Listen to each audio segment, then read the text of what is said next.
মাথাহীন লাশ। রাত হলে শ্যামপুর গ্রামে শুনশান নীরবতা নেমে আসে। এই নীরবতার মাঝে থাকে শুধুই পাতার মর্মম আওয়াজ আর ঝিঝি পোকার ডাক। একটানা সেই ডাকে মোহনীয় হয়ে থাকে যেন কুসুমপুর গ্রাম। শুনশান নীরবতার এই গ্রামে আজও রাত নেমে এসেছে, কিন্তু প্রতিদিনের মতো চুপচাপ নেই কেউ। সন্ধ্যাবেলায় খেয়ে ঘুমিয়ে পড়তো যে কৃষক, সেও এসে আজ ভিড় করেছে কালনীর শাখা নদী সুলিনার তীরে। ব্যাপার কিছুই না, সেখানে ভেসে উঠেছে একটা মহিলার লাশ। সবাই যে যার মতো বলা বলি করছে, চিনতে চেষ্টা করছে লাশটাকে, কিন্তু কেউ চিনতে পারছে না, কারণ এই মহিলাকে খুন করে মাথা কেটে নেওয়া হয়েছে। এখন চারদিকে লোক পাঠানো হয়েছে মাথার খোঁজে। মাথা খুঁজে না পাওয়া পর্যন্ত এই লাশ দাফন করার জন্য কেউ এগোচ্ছে না। এর মাঝেই কোনো কোনো উৎসুক জনতা গিয়ে দূর থেকে কাঠের লাঠি দিয়ে লাশের হাত পা দেখার চেষ্টা করছে, কিন্তু কোনো ফলাফল নেই। হাতে পায়ে কোনো চিহ্নও নেই যে লাশটাকে চেনা যাবে। রাত যত বাড়তে থাকে তত ভিড়ও বাড়তে থাকে, কিন্তু হঠাৎ করে শোনা যায় পাশের বাড়ির শেখের বাড়ির সুলেখাকে পাওয়া যাচ্ছে না। সকালবেলা ভাইয়ের সাথে ঝগড়া করে ঘর থেকে রেগে বের হয়ে গিয়েছিল সে। তারপর থেকে তার আর কোনো পাত্তা নেই। সৎ মাও সুলেখার কোনো খোঁজ করে নাই সারাদিন।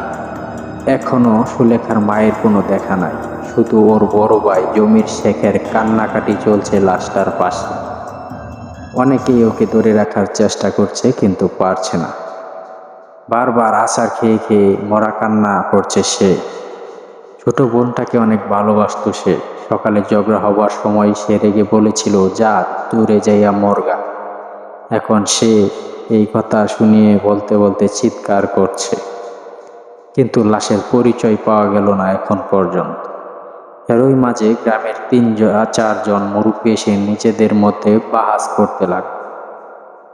কেউ এই লাশ দাফন করতে চায়, কেউ ফেলে দিতে চায় সেই নদীতে, কেউ কেউ জানাজা করার জন্য বসে থাকলো, কিন্তু লাশের পরিচয় এখন পর্যন্ত পাওয়া গেল না।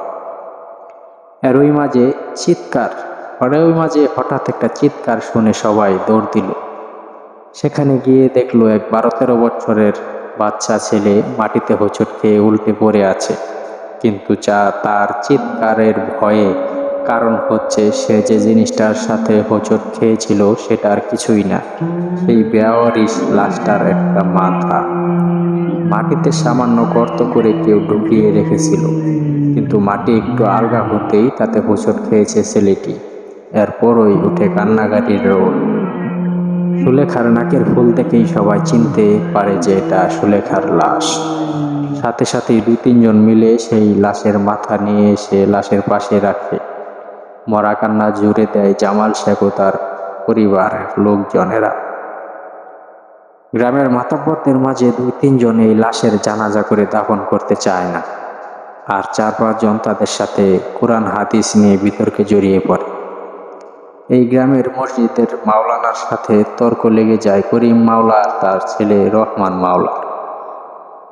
শেষে কোনো মীমাংসা করতে না পেরে সেই লাশ 2-3 জন মিলে কোনো রকম জানাজা করে দাফন করে। এর মাঝে গ্রামের হেডমাস্টার সবুজ মিয়াও ছিল। সবুজ মিয়া নিজের দায় থেকে এই কাজে উৎসাহ দেওয়ার জন্য দোষী সাব্যস্ত হয়। পরদিন সকালে এক সালিশে দিন 7 সবার মুখে মুখে এই ঘটনা একের পর এক ডানা মেলতে থাকে। কেউ কেউ বলা শুরু করে সবুজ মিয়া ও সুলেখার প্রেমের সম্পর্ক ছিল। আর এর রেশ ধরেই কয়েকদিন পর আবার সালিশ ডাকা হয়। যেই 3 জন লাশ দাফন ও জানাজা করতে চায়নি, তাদের রায়ে সবুজ মিয়াকে একঘরে করে রাখে সবাই। আসলে এই 3 জন খুব ক্ষমতাশীল বলে কেউ ওদের মুখে মুখে কোনো তর্ক করতে পারেনি। তাদের মাঝে রহমান মাওলা পরের মাসে চেয়ারম্যান পদে ভোটে দাঁড়াচ্ছে, তাই তার সাথে কেউ কথা কাটাকাটি করতে চায়নি। ফলাফল নিরীহ সবুজ মিয়াকে এড়িয়ে চলতে শুরু করে সবাই।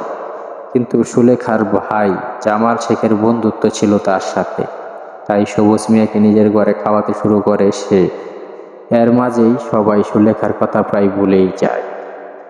প্রায় 2 সপ্তাহ পর একদিন গ্রামের মসজিদের ইমাম ইসমাইল মিয়ার ফজরের নামাজের আজান দেওয়ার জন্য মসজিদে যাওয়ার সময় সে এক বীভৎস দৃশ্য দেখে ভয়ে চিৎকার করে অজ্ঞান হয়ে পড়ে। সকালে সবাই তাকে অজ্ঞান অবস্থায় মসজিদের বাইরে খুঁজে পায়। কেউ বলতে পারছে না কেন সে এখানে অজ্ঞান হয়ে পড়ে আছে। অনেকক্ষণ পর তার জ্ঞান ফিরলে সে সবাইকে নিয়ে যায় সুলেখার লাশ যেখানে দাফন করা হয়েছিল সেখানে। সুলেখার লাশের পাশে একটা জারুল গাছ ছিল। সেখানে একটা ডালে পাওয়া যায় করিম মাওলার ছিন্ন ভিন্ন লাশ। প্রথমে কেউ চিনতে পারেনি, কিন্তু গাছের গোড়ায় কে যেন লাশের মাথাটা সযত্নে কেটে সুন্দর করে সাজিয়ে রেখেছে। দৃশ্যটা দেখে অনেকেই সহ্য করতে পারেনি। শেষে পুলিশ ডেকে আনা হয়। পুলিশ এসে নিয়ে যায় ময়নাতদন্তের জন্য। এরই মাঝে রহমান মাওলা খেপে যায় নিজের পিতার এই অবস্থা দেখে। বিকেল যেতে না যেতেই সবুজ মিয়ার বাড়ি আগুন দিয়ে জ্বালিয়ে দেয় সে। সবাইকে বলে বেড়াতে শোনা যায় সবুজ মিয়া গুন্ডা লাগিয়ে তার বাবাকে হত্যা করিয়েছে। এমন সময় তার লোকজনরা তাকে ধরে নিয়ে একটি স্কুল ঘরের রুমে বেঁধে রাখে। সবাই গোপনে সুলেখার ভূতের কথা বললেও রহমান মাওলার সামনে কেউ তর্ক করেনি, মার খাবার ভয়। এরপর থেকে 2 দিন ধরে বন্দি থাকে সবুজ মিয়া সেই স্কুল ঘরে। সকালবেলা এসে রহমান মিয়ার লোক খাবার দিয়ে যায় সবুজ মিয়াকে। 3 দিন পরেই আবার শ্যামপুর গ্রামে শোরগোল ওঠে। এবার ভোর সকালে পাওয়া যায় রহমান মাওলার মাথা কাটা লাশ। মাথা কাটা লাশ গ্রামবাসী 2টা দেখেছে, কিন্তু এই রহমান মাওলার লাশের পায়ের দিকটা ছিল না, পাশেই পড়েছিল হাড়গোড়, যেন কেউ এসে খেয়ে গেছে লাশটাকে। এবার পুলিশ এসে সবাইকে জেরা করতে শুরু করে এবং গ্রামের ভেতরে বেশ কয়েকজন ভয় পেয়ে যায়। কিন্তু পুলিশকে রহমান এর ভাই রহিম মাওলা টাকা খাইয়ে বিদায় করে দেয়। গ্রামবাসী স্বস্তি পেলেও ভয়ে বাড়ি থেকে দিনের বেলাও লোকজন বের হওয়া বন্ধ করে দেয়। সবুজ মিয়াকে নির্যাতন করা বন্ধ করা হয়। এর 7 দিন পরেই লোকজনের পরপর 2 জন লোকের লাশ পাওয়া যায় মাথা কাটা অবস্থায়। এই 2 জন হলো গ্রামের সেই 2 মুরব্বী যারা সুলেখার লাশ দাফন করতে বাধা দিয়েছিল, যারা সুলেখার জানাজা পড়তে চায়নি। গ্রামবাসী এরপর প্রায় চুপচাপ হয়ে যায় ভয়ে। যারা সেই রাতে মুরব্বীদের সাথে গলা মিলিয়েছিল তারা তো দূরের কথা, যারা লাশটিকে দেখতে এসেছিল তারা সবাই ভয়ে চুপ হয়ে যায়। এর মাঝেই পুলিশ এসে 2 বার সবাইকে জিজ্ঞাসাবাদ করে। এর ঠিক 2 দিন পরে অমাবস্যার রাতে রহিম মাওলা শুয়ে আছে ওর ঘরের খাটে। এই কয়েক দিনের মাঝে সে নিজের প্রতিপত্তি প্রকাশে এলাকার টহল দিতে শুরু করেছে। সারাদিন ঘোরাফেরা করে অনেক বেশি ক্লান্ত ছিল রহিম মাওলা। পাশের মকবুল বুড়ার একটা খাসি জবাই করে খেয়ে দিয়ে শান্তির একটা ঘুম দিয়েছে সে। প্রতিদিনের চেয়েও এই অমাবস্যার রাত ছিল বেশ শুনশান। রহিম মাওলা গভীর ঘুমে। এমন সময় দরজায় টোকা পড়ে, গুনে গুনে 3টা টোকার শব্দ, আর তাতেই রহিম মাওলা জেগে ওঠে। আস্তে আস্তে গিয়ে দরজা খুলতেই হতভম্ব হয়ে পড়ে সে। দেখে তার সামনে দাঁড়িয়ে ছিল একটা লাশ। দেখে ভয়ে হতভম্ব হয়ে যায় রহিম। কিছু বুঝে ওঠার আগেই সেই লাশের ডান হাত তার মাথার উপর উঠে আসে এবং জ্ঞান হারায় রহিম মাওলা। জ্ঞান ফিরেই একটা কুয়াশাচ্ছন্ন এলাকার আবিষ্কার করে রহিম মাওলা। চারদিকে কোনো কুয়াশার মাঝে কয়েকবার নিজের বন্ধুদের নাম ধরে ডাকে সে, কিন্তু কেউ সাড়া দেয় না। সে মনে করেছিল ওর সাঙ্গপাঙ্গদের কেউ ওর সাথে ফাইজলামি করতেছে।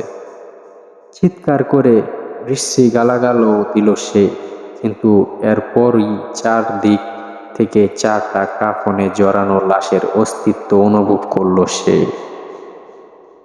এবং একটু পরেই চারদিক থেকে বেতের বাড়ি শুরু হয়ে যায়। প্রচণ্ড সেই মার খেয়ে অজ্ঞান প্রায় রহিম মাওলা। এমন সময় মার থেমে যায়। আস্তে আস্তে উঠে বসে সে। সামনে তাকিয়ে দেখে তার দৃষ্টি থেমে যায়। অবাক হয়ে তাকিয়ে থাকে রহিম, কারণ তার সামনে যে বসে আছে সে হচ্ছে সুলেখা। দেখেই ভয়ে চিৎকার করতেও ভুলে যায় সে। এমন সময় সুলেখা বলে উঠে, কিরে, আমারে চিনতে পারছস? আমি সুলেখা। এই যে দেখ, আমার মাথা এখনো কাটা। বলেই নিজের মাথাটা দুই হাত দিয়ে একটানে খুলে রহিম মাওলার সামনে ধরল। এটা দেখেই বমি করে দিল রহিম মাওলা। দুই হাত দিয়ে পেট চেপে এক রক্ত বমি করে রহিম মাওলা বলল, কি সারি দিমু? সেদিন কি আমারে সারছিলি রে তোরা দুই ভাই? আমি কতক করি কয়েছি আমাক সারি দে। তোরা আমার ছোট ভাই লাগস, নিজের বোন মনে করি সারি দে। কই সেদিন তো সারিস নাই, আমাক দুইজন মিলি নষ্ট করলি। তারপর আমাকে যাতে কেউ চিনতে না পারে, তুই তোর ভাই আমার মাথা কাটি ফালালি। আমার সবুজ মিয়ারে কতক মারলি তোরা, কই সেদিন মনে আছিল না? আমি আছিলাম না আমার কথা? বলেই নিজের মাথাটা আবার নিজের ধরে জোড়া লাগালো সুলেখা। এবার কেঁদে কেঁদে রহিম মাওলা বলল, আফা, ভুল হয়েছে, আমাকে মাফ করে দেন। এইবারের মতো আমাকে মাফ করে দেন। আমি কইতাছি আমি আর সারা জীবন এরকম কাজ করব না। এবার খিল খিল করে হেসে উঠল সুলেখা। সেই হাসি শুনে কাঁপতে শুরু করে দিল রহিম মাওলা। আস্তে আস্তে সামনে এগিয়ে আসছে সুলেখা। সামনে বয়ার্ত রহিম মাওলা। এরপর রহিমের ধরে এক টানে মাথাটা আলাদা করে ফেললো সুলেখা। গল গল করে রক্ত পড়ছিল সেই কাটা মাথা থেকে। মাথাটা হাতে নিয়ে গা হিম করা একটা চিৎকার দিয়ে কেঁদে উঠল সুলেখা। এই ঘটনার কিছুক্ষণ পর নিজের চোখে মুখে জলের ঝাপটা খেয়ে জেগে উঠল সবুজ মিয়া, যাকে ওই স্কুল ঘরে বন্ধ করে রেখেছিল রহিম মাওলার লোকজন। কিন্তু সে জলের ঝাপটা খাওয়ার পর চেয়ে দেখলো তার সামনে আর কেউ নয়, সেই মৃত সুলেখা বসে আছে। কিন্তু মাথায় একটা কোমল স্পর্শ পেয়ে চোখ মেলে দেখলো তার সামনে দাঁড়িয়ে আছে সেই সুলেখা। আস্তে আস্তে উঠে বসলো সবুজ মিয়া। শরীরে এতদিন না খাওয়ার ফলে শক্তি নাই। তখন সুলেখা বলল, আমি মইরা গেছিলাম, আজকে আমার মুক্তি হইতাছে, তাই শেষবার তোমারে দেখতে আইলাম। বলেই কেঁদে ফেলল সুলেখা।